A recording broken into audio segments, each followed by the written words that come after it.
Hello, let me just share my screen.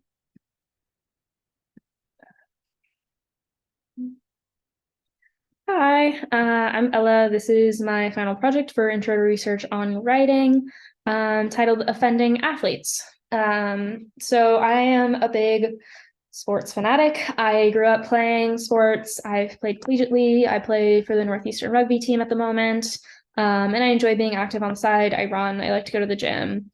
And with that comes a like of watching sports as well. Of course, my first love is watching women's soccer. I am a big supporter and fan of the US women's national team, but I also enjoy watching the NWSL and men's soccer as well. And I also keep up with baseball, hockey, football, that sort of thing, in the US for the most part.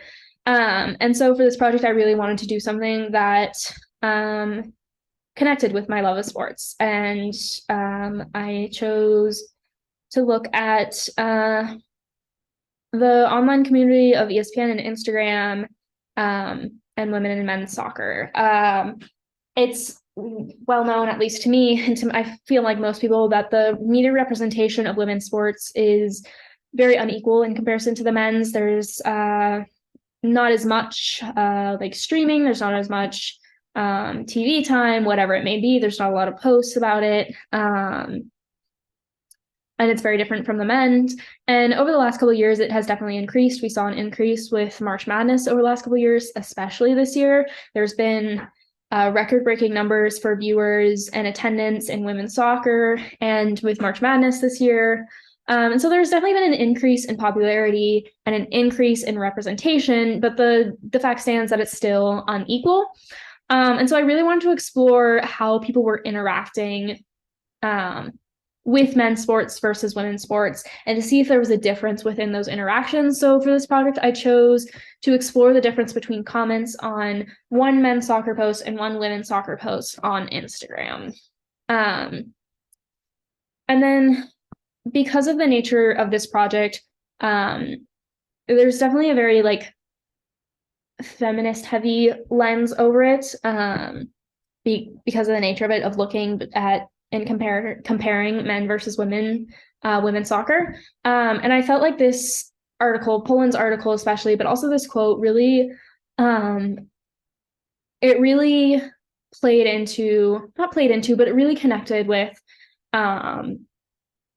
the work I was trying to do. So the conclusion that researchers have reached are that sexism is prevalent online, that the structure of many online spaces contributes to the ubiquity of sexism, and that not enough has been done to counteract gendered online harassment or to protect targets from its personal, psychological, or professional effects. And this is from the Bailey Poland article about the comment sections on news articles, and how women respond to sexism and misogyny within those comment sections. And while I am just looking at comments in general, not necessarily replies to those types of comments, I think the presence of sexism, misogyny, harassment, whatever it is, in online spaces, that connection really definitely plays into what I discovered through my research. And I came into this knowing that it was unequal and that sexism and misogyny would definitely exist within this project, but it was still interesting to see some of the results that came out and some of the ways that the misogyny and sexism presented itself. And I think this quote really kind of like sums up like the issue with it, and that it really plays into the conclusion that these researchers have reached.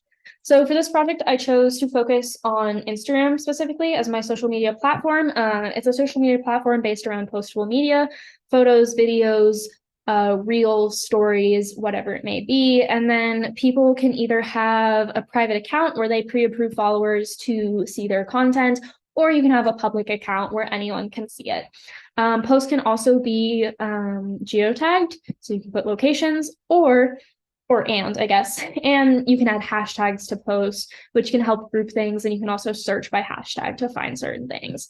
The Instagram account I chose to focus on was ESPN, which is ESPN is a cable sports media entertainment company. It is an American-based company, but they do cover sports internationally, and they're owned by Disney. They have had an account on Instagram, a public account on Instagram, since 2011. And you will hear me talk about later another branch of ESPN, ESPNW or ESPN FC. ESPN, because it covers sports internationally and it covers all sports, they do have some like separate Instagram accounts that focus on one specific sport. So they like have a hockey one and they have an American football one. They have a soccer one, which is ESPN FC. And they also have ESPNW, which is like their women's sports page. But I chose to focus on just their main page, which covers everything. So for this project, I pulled 2 posts, one for March 24th, 2023. This is the women's post, and April 11th, 2023, which is the men's post. The women's post in the post is Alyssa Thompson. She's an 18-year-old soccer player from LA. She was just recently drafted number 1 in the 2023 NWSL draft. And she plays for Angel City, the club in LA. And then she also made her debut on the US women's national team last September. The men's post, this is Gavi. He's an 18-year-old Spanish soccer player who plays for Barcelona, which is one of the biggest and well-known club teams in the world. He began playing for them in August of 2021, and he also made his national team debut in October of 2021. So these are both 18-year-old players who are playing at that high pro level, both at a club level and nationally.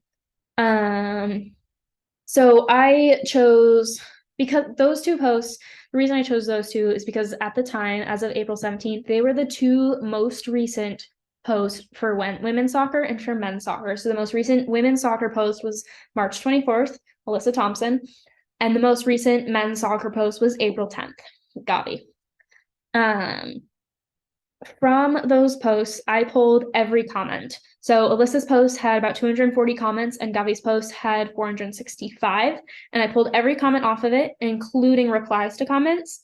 And then I did end up deleting some comments. I deleted comments that were clearly bot comments or spam comments, those ones that are like, if you follow me, you can have $5,000, that sort of thing. If I was unsure if it was bot or spam, I left it. But if I was sure about what it was, then I deleted it. And then I used Tagit to code each group of comments with 8 codes, and some comments did end up with more than 1 code. Here is my coding table. You can see I had offensive, dismissive, positive, helpful, informative comments, off-topic comments, like call-out responses, neutral comments, and negative comments. And here are some examples. The difference between offensive and dismissive, because I know those are kind of similar in a way, is just that dismissive comments were ones like these where it's like, what's he done? Or there's a lot on Alyssa Thompson posts where it's like, who is she? Like, I've never heard of her. Where it's not like offensive necessarily. Like, it's not mean, it's not rude, it's not like inappropriate in any way. It's just it's dismissing the sport, or it's dismissing the person in the post. And then these sort of like sarcastic point blank call out responses were something that was definitely influenced by the Bailey Poland article I was talking about earlier.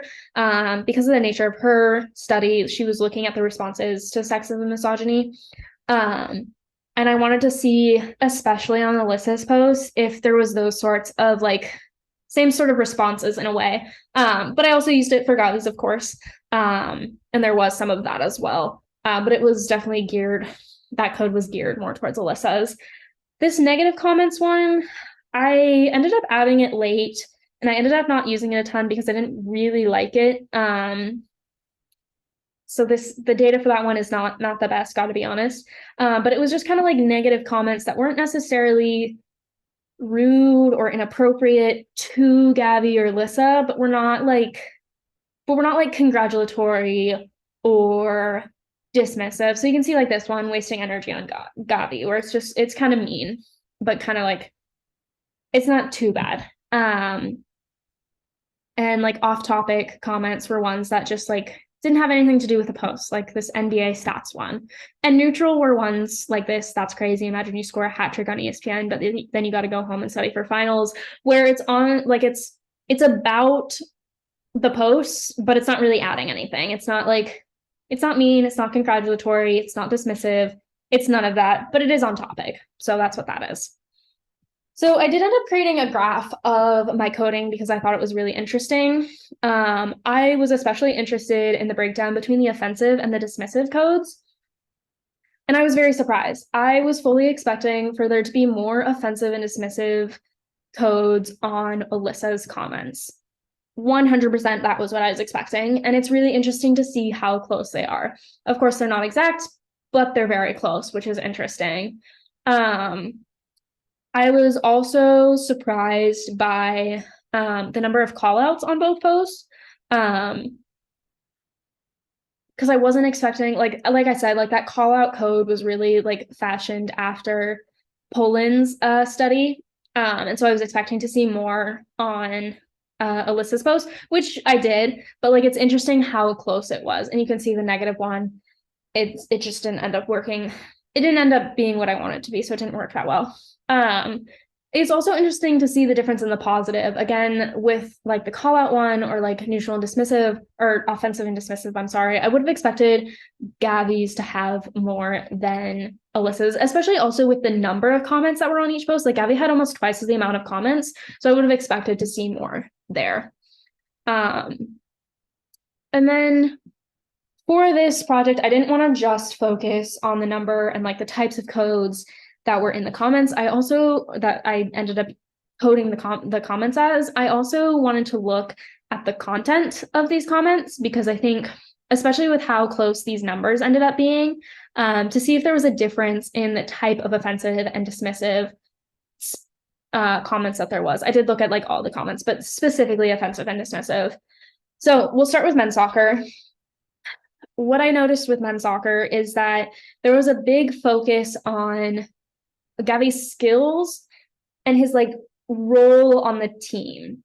And then also the comment section in general was much more like discussion debate focused compared to the women's soccer. And we'll get into women's soccer in a minute. But what I mean by that is like the majority of the comments, there was like one comment and then there'd be like 60 replies to that comment or 52 replies to that comment where there's one statement made and then people start debating in the comments where they're like you can see this one. It's not just him. We're playing without these players. And if you watch the match today, Gavi played really well. One of the few players actually creating chances. So you can see here that like this comment is in debate with someone else about the skill level and the role Gavi has been playing on the Barcelona team. Again, like you can see here where people are like, I watch every game. I've seen Gavi create multiple chances every game. I see our attackers struggle, where it's much more skill-based, which is really interesting. People are providing facts. People are providing games. They're providing instances to back up these sorts of like claims they're making in a way. And then there's also, again, with like the whole like debate thing, there is a big rivalry that I noticed in the comments and that I know about, but that you can really see in the comments between Madrid Real and Barcelona, which are the two top Spanish clubs. So it makes sense that there's a lot of contention there, but it was interesting to see it within the comment section. And this is where like the majority of the offensive and dismissive comments live, which is interesting because they're not super offensive, to be honest. Yes, they're criticizing Gavi's skills or like his effectiveness, but at the same time, they are talking about his skills. Like they're not talking about him as a person. Or like soccer in a whole. They're talking about this specific instance. And like you can see this, this I was labeled as dismissive. This kid ain't good compared to Musiala. He's just overrated. Where it's again comparing him to another player and his skill level. And you can see here the Real Madrid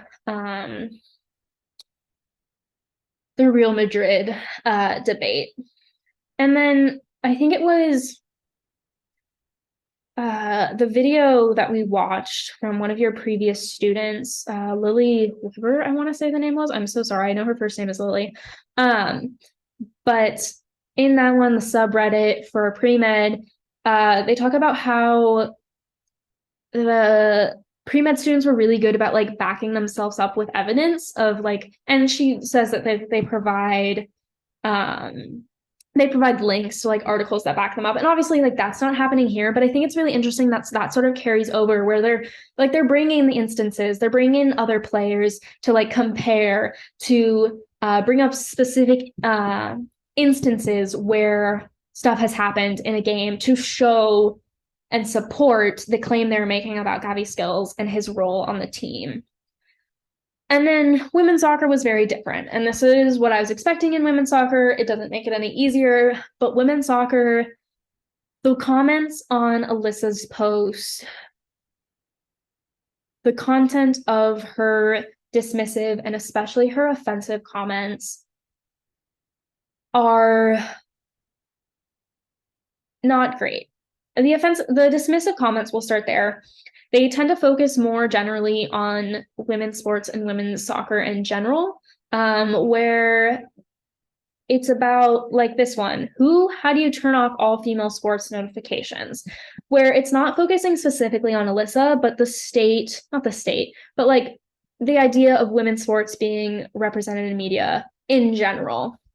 Same with this one, and the response veers into offensive, but men don't watch women doing things. It's not about Alyssa and her skill level and her role on Angel City or on the US women's national team. It's about women's sports in general, them saying, oh, we don't want to watch women's sports. We don't care about female athletes. This doesn't matter to us. And then that bleeds into the offensive comments where it's not saying, oh, Alyssa's a terrible player. It's saying, like this one, I've watched women do a lot of things, and then it goes on where it's so inappropriate and it has nothing to do with Alyssa as a player. It just has to do with that one aspect of her identity that's female. And there's a lot of this sort of thing that's really inappropriate. There is a lot of dismissive comments, like this one. There's also this one. This isn't ESPNW, which I talked about earlier, is the women's sports account that ESPN runs. There's a lot of ones that also have who cares? I don't want to read all that. This doesn't matter. There was ones like women's soccer doesn't have any money. You should just go to college and get a job. There's no point. Stuff like that. And that's what I was expecting, is that sexism and that misogyny.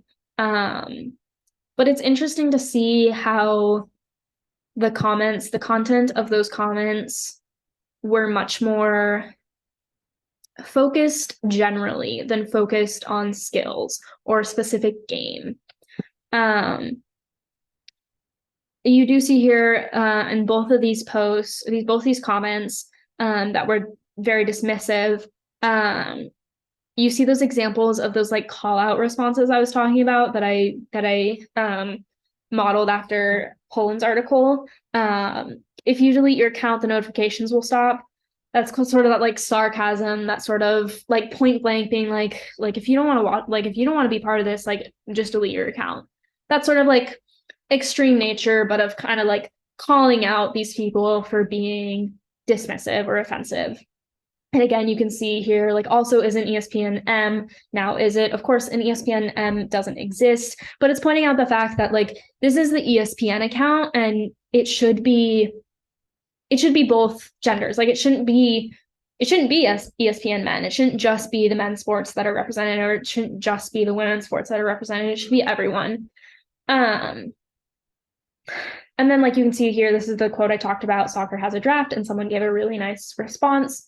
And there was that like sort of good discussion, but again, like you see here that like this was the whole discussion. There wasn't 50 more replies after this. There was no big discussion. It was like a one-off, whereas like you saw in Gabby's, or like I talked about in Gabby's, where there's like 60 response to a main comment or to a statement that was made. And over here you just see another like good representation of like a helpful or informative response, and like a positive response where someone is sticking up for the fact that like people do want to see this content because it matters to people. Like this person says, almost 109 to 10-year-old girls in my daughter's soccer league, and they all know who she is and how good she is, speaking about Alyssa Thompson. And so it's like, it's good to see that part of it. And again, like the one below it also is in support of Alyssa. But it's hard to see when the majority of the posts or the comments, sorry, are like these ones or this one or this one, where they kind of just like question who Alyssa Thompson is. They question the legitimacy of women's soccer, of women's sports, and of the presence that the presence that the post has on ESPN. They question how, if that should be allowed, and if that's legitimate in a way. And so overall, what I expected to see in this project is what I saw. For the most part, it was interesting to see how close the numbers were for those like offensive comments and those dismissive comments, like how close that was. I think it's really interesting to see that the comments, the types of comments, like those coded comments are similar, but how different the content is. And it really just brings to light like the amount of sexism, dismissiveness, misogyny, just like rudeness that female athletes,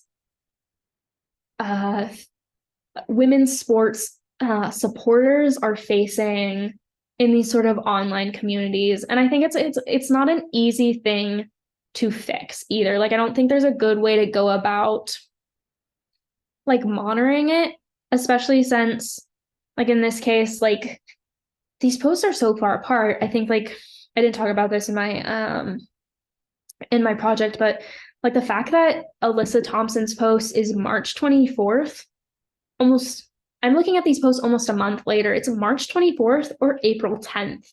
Like, to have to search that much for a women's soccer post is crazy, especially since I did this work mainly in the beginning of April. Like, that's when I pulled my posts. The women's national soccer team had just won 2 games in early April, like within like that same time period of when I found Gabby's post of April 10th. I believe they played April 8th and April, I don't know exactly, but I know they played right in that same time period and had won both of their games. We are 100 days out from the Women's World Cup, and there's no coverage of these women's soccer players.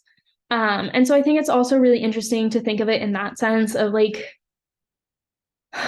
when you have so little representation, it's not normalized to see those posts.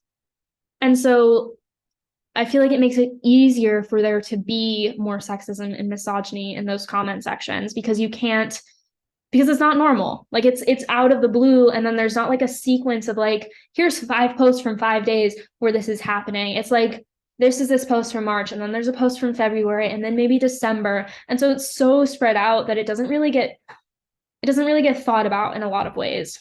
I think like speaking about like the spread of the post and how Alyssa's was from March 24th and Gabby's is from April 10th.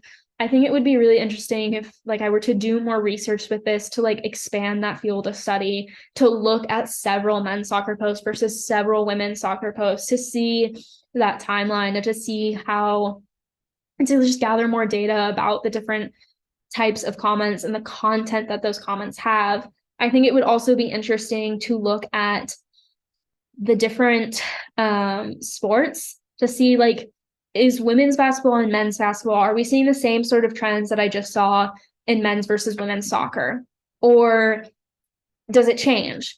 I think it would also be interesting to look at the different, not age groups, but like the different levels, I guess it would be the best way to put it, like college versus pro athletes. I think with this project, like, yes, they're both 18, but because of the nature of where they're playing right now, they're playing in high level clubs, they're playing on their national teams. Like, you get that pro level, but you don't really get that college level. So it would be interesting to look at like March Madness posts, men's versus women's again, or the national soccer championships for men and women's soccer for college. And then I think expanding the time frame would be interesting. And that kind of like, I kind of touched on that already, like covering multiple posts would get you a different time frame. But I think it would be interesting to look around a time when women's soccer is really prevalent. Like we just came off the Men's World Cup in November of 2022. We're going into the Women's World Cup this summer, 2023. Like looking at women's soccer and the posts and the content of the comment sections of those posts during Women's World Cup season when there's so much going on right then. And hopefully the media representation is higher so that there would be more to look for and to see if it changes when they are in the spotlight. Versus when, like right now, when there's not a lull, because there's certainly a lot of women's soccer going on, but when there's not so much of that like worldwide stage happening. And I think it would just be interesting to see if that sort of content exists across all of that, or if it is more specified. I think what you would find is that it would be that the data like that I found in this project would appear in other places. I don't think you would find that it changes drastically, but I think it would be interesting to see. And I think it is something that needs to be out there. Like I said, like the normalization of seeing women's sports popular and seeing them represented heavily in media. I think that's the best way to kind of combat this amount of sex and misogyny that you see between these two types of posts. And here are my references. Thank you.